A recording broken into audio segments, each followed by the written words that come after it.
സത്യത്തിൽ BJP മൊത്തം പൊളിഞ്ഞിരിക്കുക. നമ്മൾ വെറുതെ പറയുന്നതല്ല.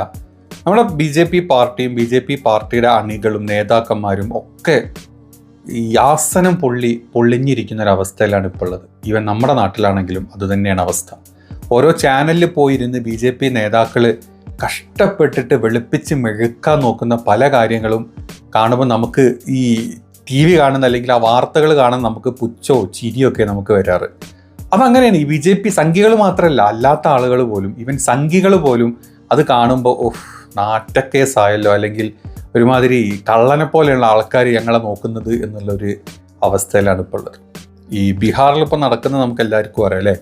ബീഹാറിൽ രാഹുൽ ഗാന്ധി പോയിട്ട് ഒന്നും നടക്കൂല, വെറുതെ അവിടെയൊക്കെ പോയി കറങ്ങിത്തിരിഞ്ഞ് വരും എന്നായിരുന്നു പല സംഘി നേതാക്കന്മാരുടെയും ഉള്ളിലുള്ള ഒരു ചിന്ത. പക്ഷേ കഴിഞ്ഞ 4 ദിവസം കൊണ്ട് ബീഹാറിൻ്റെ അങ്ങ് താഴെ തട്ടുന്ന പിടിച്ചത്. അതല്ലാണ്ട് സാധാരണ രാഹുൽ ഗാന്ധി പറയാറ് EVM തട്ടിപ്പിൻ്റെ കാര്യങ്ങളൊക്കെ പറയാറുണ്ട്. അത് കുറച്ച് സോഷ്യൽ മീഡിയയിൽ ചർച്ചകൾ വരും.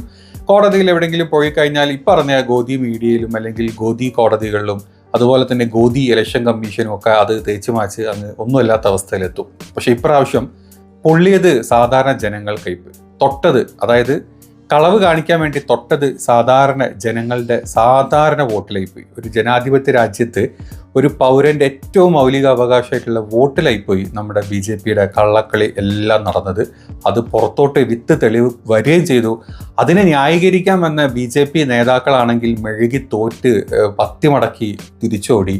ഇനി അതിൻ്റെ മേലെ അതിനെ ന്യായീകരിക്കാമെന്ന ജനാധിപത്യ രാജ്യത്തെ ജനാധിപത്യ തെരഞ്ഞെടുപ്പ് കമ്മീഷനാണെങ്കിൽ ഒരുമാതിരി BJP സെക്കൻഡ് ടീം സംസാരിക്കുന്ന പോലെ കുറേ ഊളത്തരങ്ങളും പറഞ്ഞു പോയി. അവിടെയും BJP പൊട്ടി. ഇതാണ് ഇപ്പോഴത്തെ നമ്മുടെ കറണ്ട് സ്റ്റാറ്റസ് എന്ന് പറഞ്ഞത്. ഇതിൻ്റെ ഭാഗമായിട്ട് തന്നെ ഇപ്പോൾ ബീഹാറിൽ നടക്കുന്ന ഈ ഒരു ജാഥ അല്ലെങ്കിൽ ഈ ഒരു യാത്രയിൽ വെറും ഗ്രാമങ്ങളിൽ ഈ വോട്ട് ഇല്ലാണ്ടായിപ്പോയ, വോട്ട് നിഷേധിക്കപ്പെട്ട, വോട്ട് ചെയ്തിട്ടും അതിൻ്റെ ഫലം കാണാത്ത ഒരുപാട് സാധാരണ കൃഷിക്കാരുടെ ഇടയിൽ അല്ലെങ്കിൽ സാധാരണക്കാരുടെ ഇടയിൽ നിന്ന് യാത്ര തുടങ്ങിയത് കൊണ്ട് തന്നെ ലക്ഷക്കണക്കിന് ആൾക്കാരാണ് ബീഹാറിൽ രാഹുൽ ഗാന്ധിയുടെ പിന്നാലെ വന്നിട്ടുള്ളത്. ഒരിക്കലും പ്രതീക്ഷിച്ചിട്ടില്ല. ഇപ്പം ഈ ഒരു കാര്യം നടക്കാണ്ട് അവിടെ നോർമൽ തെരഞ്ഞെടുപ്പ് പ്രചരണത്തിനാണ് രാഹുൽ ഗാന്ധി പോയെങ്കിൽ ഈ പറഞ്ഞ ആൾക്കാരുടെ അത്രയൊന്നും ആളുകൾ ചിലപ്പം തടിച്ചു കൂടിയെന്ന് വരില്ല. സാധാരണ ഒരു തെരഞ്ഞെടുപ്പ് പ്രചരണമായിട്ട് മാത്രം മാറിപ്പോകും. പക്ഷെ അതിന് പകരം ഈ സംഘികൾ പോലും അല്ലെങ്കിൽ BJPക്കാർ പോലും അതിൻ്റെ കൂടെ കൂടിയൊരു അവസ്ഥയാണ് നമ്മൾ അവിടെ കണ്ടത്. അതായത് ബീഹാർ എന്ന് പറഞ്ഞാൽ നമുക്ക് എല്ലാവർക്കും അറിയാം, രാജ്യത്തെ ഏറ്റവും വലിയ പാവപ്പെട്ട അല്ലെങ്കിൽ ഏറ്റവും കൂടുതൽ പാവങ്ങളുള്ള, കഴിക്കാൻ ഭക്ഷണം ഇല്ലാണ്ട് മറ്റ് സംസ്ഥാനങ്ങളിൽ പോയി ജോലി ചെയ്ത് ജീവിക്കുന്ന വളരെ പാവപ്പെട്ട ആൾക്കാർ. ഒരാളുടെ എന്താ പറയുക, പെർ ക്യാപിറ്റ എടുത്ത് കഴിഞ്ഞാൽ വളരെ ചുരുങ്ങിയ പൈസ, ഒരു ദിവസത്തെ കൂലി എന്ന് പറഞ്ഞാൽ 20 രൂപയിലും താഴത്തോട്ട് പോണ കൂലിയിൽ ജീവിക്കുന്ന ഒരു കൂട്ടം പാവപ്പെട്ട ആൾക്കാർ. 2005 മുതൽ 2025 വരെ 20ഓളം വർഷം നമ്മുടെ നിതീഷ് കുമാർ ഭരിക്കുന്ന സ്ഥലം, കഴിഞ്ഞ കുറച്ച് കാലം മുമ്പ് കംപ്ലീറ്റ് BJPയുടെ കൂടെ കൂടി ഭരിക്കുന്ന സ്ഥലം. ഇനി അത് മാത്രമല്ല, ഈ നമ്മുടെ NDA സർക്കാരിനെ താങ്ങി നിർത്തുന്ന ഒരു മുട്ടുംകാല് അല്ലെങ്കിൽ കുത്തുകാല് എന്ന് പറയുന്ന നിതീഷ് കുമാറിൻ്റെ സംസ്ഥാനം, ഏറ്റവും കൂടുതൽ പോവർട്ടി, ഏറ്റവും കൂടുതൽ ആൾക്കാർക്ക് ജോലി ഇല്ലാണ്ട് മറ്റ് സ്ഥലങ്ങളിൽ പോയിട്ട് ജോലി ചെയ്ത് നടക്കുന്ന സ്ഥലം. നമ്മുടെ നാട്ടിൽ നമ്മൾ ബംഗാളി എന്ന് പറഞ്ഞതിൽ ഏറ്റവും കൂടുതൽ ഉണ്ടാവുക ബീഹാരീസ് ആയിരിക്കും, അത് കഴിഞ്ഞ് ആസാമീസ് ആയിരിക്കും. ഇതെല്ലാം നമ്മുടെ താടിജിയുടെ പാർട്ടി ഭരിക്കുന്ന, താടിജിയുടെ പാർട്ടി ഇല്ലാത്ത കളവ് പറഞ്ഞ് സംഘികളെ വളർത്തിക്കൊണ്ടുവരുന്ന പാവപ്പെട്ട കുറേ സംസ്ഥാനങ്ങൾ. അതിൽപ്പെട്ട ഏറ്റവും ഫസ്റ്റ് സംസ്ഥാനമാണ് ബീഹാർ. അവിടെ 20 വർഷമായിട്ട് ഭരിക്കുന്നത് ഇയാളാണ്. ഈ പറഞ്ഞ പല കഴിഞ്ഞ എന്താ പറയുക, നമ്മുടെ ബഡ്ജറ്റിൻ്റെ സമയത്ത് 26,000 കോടി 30,000 കോടി എന്നും പറഞ്ഞ് നിർമ്മല സീതാറാം തള്ളി കയറ്റി വെച്ച് പാലങ്ങൾ ഉണ്ടാക്കുന്ന പാലങ്ങളൊക്കെ പൊളിഞ്ഞ് അതായത് കഴിഞ്ഞ 5 വർഷത്തിൻ്റെ ഇടയ്ക്ക് 50ൻ്റെ മേലെ പാലം പൊളിഞ്ഞ് വീണ് അത്ര തോതിൽ അഴിമതിയും കുത്തഴിഞ്ഞ് കിടക്കുന്ന ഒരു സംസ്ഥാനം. ഈ സ്ഥലത്ത് 13.5 കോടി ആളുകളാണ് ബീഹാറിലുള്ളത്. ഈ 13.5 കോടി ആളുകളിൽ തന്നെ 17% മുസ്ലിങ്ങളുള്ള സ്ഥലം. അതായത് ഏകദേശം 2 കോടിൻ്റെ അടുത്ത് 1,70,00,000 മുസ്ലിങ്ങൾ ഉള്ള ഒരു സ്ഥലമാണ് ബീഹാർ എന്ന് പറഞ്ഞത്.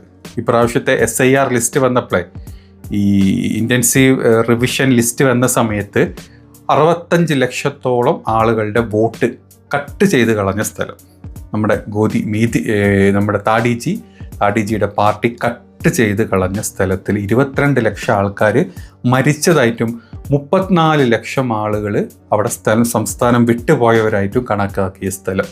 മാത്രമല്ല ആ കൂട്ടത്തിൽ 60% ആളുകൾ സ്ത്രീകളാണ്. കാരണം എന്താ? സ്ത്രീകളുടെ വോട്ട് വെട്ടിക്കഴിഞ്ഞാലും മരിച്ചു എന്ന് തട്ടിക്കളഞ്ഞാലും ആരും ചോദിക്കാൻ ചെല്ലില്ല എന്നുള്ള ഉറപ്പുള്ളത് കൊണ്ട് ഈ 60% മുസ്ലിങ്ങളും 60% സ്ത്രീകളും ബാക്കി വരെ 40% കൂട്ടിയിട്ടുള്ള ഈ 65 ലക്ഷം ആളുകളിൽ 90% മേലെയും മുസ്ലിം വോട്ടുകളാണ് ഇവർ കട്ട് ചെയ്ത് കളഞ്ഞത്. ഇനി ആ വോട്ടുകൾ ഉണ്ടാക്കണമെങ്കിൽ ഒന്നുകിൽ ഈ ആളുകൾ ജീവിച്ചിരിക്കും എന്നുള്ള തെളിവ് കൊണ്ടുപോകണം, അതല്ലെങ്കിൽ രാജ്യത്തിൻ്റെ പുറത്ത് അല്ലെങ്കിൽ ബീഹാറിൻ്റെ പുറത്തോട്ട് പോയി എന്നും പറഞ്ഞ് കാണിച്ച 34 ലക്ഷം ആൾക്കാരുടെ വോട്ട് കയറ്റണമെങ്കിൽ ഇനി താമസിച്ച വീടിൻ്റെ അടിയാധാരം വരെ കൊടുത്ത് അല്ലെങ്കിൽ മുത്തച്ഛൻ്റെ ബർത്ത് സർട്ടിഫിക്കറ്റ് വരെ കൊടുത്തു കഴിഞ്ഞാൽ മാത്രമേ ഇനി വോട്ട് ചേർത്ത് തരൂ എന്ന് പറഞ്ഞിട്ടുള്ള സംസ്ഥാനം അതാണ് ബീഹാർ. ഇത്രയും കഷ്ടപ്പെട്ട് അല്ലെങ്കിൽ സുപ്രീം കോടതിയിൽ നിന്ന് ഇങ്ങനൊരു വിധി, അതായത് ഈ പറഞ്ഞ നമ്മുടെ BJP കമ്മീഷനോട് സുപ്രീം കോടതി പറഞ്ഞു കട്ട് ചെയ്ത് മരിച്ചവരുടെ ലിസ്റ്റ്, ഒഴിവാക്കിയവരുടെ ലിസ്റ്റ് അത് പ്രസിദ്ധീകരിച്ചേ പറ്റൂ എന്ന് പറഞ്ഞു. അതിൽ നിന്ന് നോക്കുന്ന സമയത്താണ് ഇത്രയും കണക്കുകൾ പുറത്തോട്ട് വന്നത്. ഇതെങ്ങനെ കട്ട് ചെയ്തു, എങ്ങനെ മരിച്ചു എന്നുള്ള റിപ്പോർട്ട് നിങ്ങൾക്ക് കിട്ടി, അതല്ലെങ്കിൽ ഈ ആളുകളൊന്നും നാട്ടിലില്ല എന്നുള്ള റിപ്പോർട്ട് നിങ്ങൾക്ക് എവിടെ നിന്ന് കിട്ടിയെന്ന് ചോദിച്ചപ്പോൾ മേലെ നിന്നുള്ള ഉത്തരവാദെന്നുള്ള പച്ചക്ക് പറയേണ്ടി വന്ന നമ്മുടെ ഇലക്ഷൻ കമ്മീഷനോ BJP ഉള്ള നാട്. ഇതാണ് ബീഹാർ. ഈ സ്ഥലത്താണ് ഇത്രയും പ്രശ്നങ്ങളുള്ള സമയത്ത് രാഹുൽ ഗാന്ധി യഥാർത്ഥ ഇടപെടൽ എന്താണെന്ന് കാണിച്ചു കൊടുത്ത് മരിച്ചവരോടുകൂടെ ചായയും കുടിച്ച് മരിച്ചവരുടെ ഒരു ബിസ്ക്കറ്റും കഴിച്ച് അതല്ലാത്ത ആളുകൾ അവിടെ സാധാരണ നിൽക്കുന്ന ആളുകളുടെ ഇടയിലോട്ട് ഇറങ്ങിച്ചെന്ന് അവരുടെ കൂടെ നടന്ന് അവരുടെ പ്രശ്നങ്ങൾ മനസ്സിലാക്കി എന്താണോ ബീഹാർ നടക്കുന്നത് ഇപ്പം ഇന്ത്യയിലുള്ള മറ്റ് ജനങ്ങൾക്ക് കാണിച്ചു കൊടുക്കുന്ന സ്ഥലം. നമ്മുടെ ഒരു ഗോദി മീഡിയാസും ഇത് റിപ്പോർട്ട് ചെയ്യുന്നില്ല, കാണിക്കുന്നില്ലെങ്കിലും സത്യാവസ്ഥ മറ്റ് പല സോഴ്സിലൂടെയും പുറത്തു വരുന്നത് കൊണ്ട് കുറച്ച് നിഷ്പക്ഷരായിട്ടുള്ള ഇന്ത്യയിലെ ജനങ്ങൾ മനസ്സിലാക്കുന്നുണ്ട്. ഇനി ബീഹാറിൽ ഈ പറഞ്ഞ ഡബിൾ എൻജിൻ സർക്കാരായിട്ടുള്ള മോദി സർക്കാരും അതിൻ്റെ കൂടെ നിതീഷ് കുമാറും ജയിച്ചു വരണമെങ്കിൽ അവരെ ഈ ഇപ്പം കാണിച്ച വോട്ട് കള്ളവിനേക്കാൾ വലിയ വല്ല കള്ളത്തരം കാണിച്ചു കഴിഞ്ഞാൽ മാത്രമേ ഇനി അവിടെ BJPക്ക് രക്ഷയുള്ളൂ. അതല്ലെങ്കിൽ അവിടെ യഥാർത്ഥത്തിൽ സംഭവ്യമാകുന്ന കാര്യം എന്താണെന്ന് വെച്ചാൽ രാഹുൽ ഗാന്ധി, കോൺഗ്രസ്, RJD സഖ്യം അവിടെ തൂത്തുവാരിയിരിക്കും. അതല്ലെങ്കിൽ BJP അവിടെ വലിയ വമ്പൻ കലാപങ്ങളും അതല്ലെങ്കിൽ അതിനേക്കാൾ വലിയ വോട്ട് കളവിനേക്കാൾ വലിയ എന്തെങ്കിലും കള്ളത്തരം ചെയ്തു കഴിഞ്ഞാൽ മാത്രമേ ഇനി ഈ പറഞ്ഞ BJPക്ക് അവിടെ കാല് കുത്താൻ പറ്റൂ എന്നുള്ളതാണ് നമുക്ക് അവിടുത്തെ ഇപ്പോഴത്തെ അവസ്ഥയിൽ മനസ്സിലാക്കാൻ പറ്റുന്ന ഒരു കാര്യം.